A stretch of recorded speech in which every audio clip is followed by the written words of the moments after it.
సినీ నటి సమంత వ్యక్తిగత జీవితం అలాగే వృత్తిపరమైన జీవితం తెరిచిన పుస్తకమే. ఏం మాయ చేసావే సినిమా ద్వారా హీరోయిన్ గా తెలుగు ప్రేక్షకుల ముందుకు పరిచయమైన ఈమె మొదటి సినిమాతోనే మంచి సక్సెస్ ను అందుకున్నారు. అనంతరం సినిమా ఇండస్ట్రీలో వరుస అవకాశాలను అందుకుంటూ కెరియర్ పరంగా స్టార్ హీరోయిన్ గా ఓ వెలుగు వెలిగారు. అదేవిధంగా సినీ నటుడు నాగ చైతన్యతో ప్రేమలో పడిన సమంత వీరి ప్రేమ విషయాన్ని రహస్యంగా ఉంచి చివరికి పెద్దల సమక్షంలో ఎంతో ఘనంగా వివాహం చేసుకున్నారు. వీరి పెళ్లి జరిగినటువంటి 3 సంవత్సరాలకి విడాకులు తీసుకుని విడిపోయారు కూడా.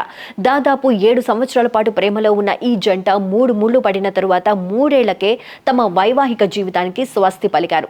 ఇలా సమంతకు విడాకులు ఇచ్చిన నాగ చైతన్య తిరిగి శోభితను పెళ్లి చేసుకున్న విషయం మనందరికీ తెలిసిందే.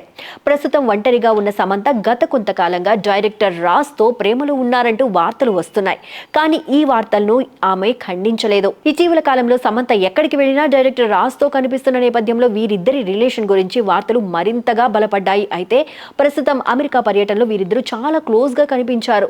అంతేకాకుండా సమంత భుజంపై రాజ్ చేతులు వేసుకుని కనిపించడంతో వీరు పీకల్లోతు ప్రేమలో మునిగిపోయి తేలుతున్నారని, ఏ క్షణమైన శుభవార్తను చెప్పవచ్చు అంటూ అభిమానులు వీరిద్దరి రిలేషన్ గురించి సందేహాలను వ్యక్తం చేస్తున్నారు.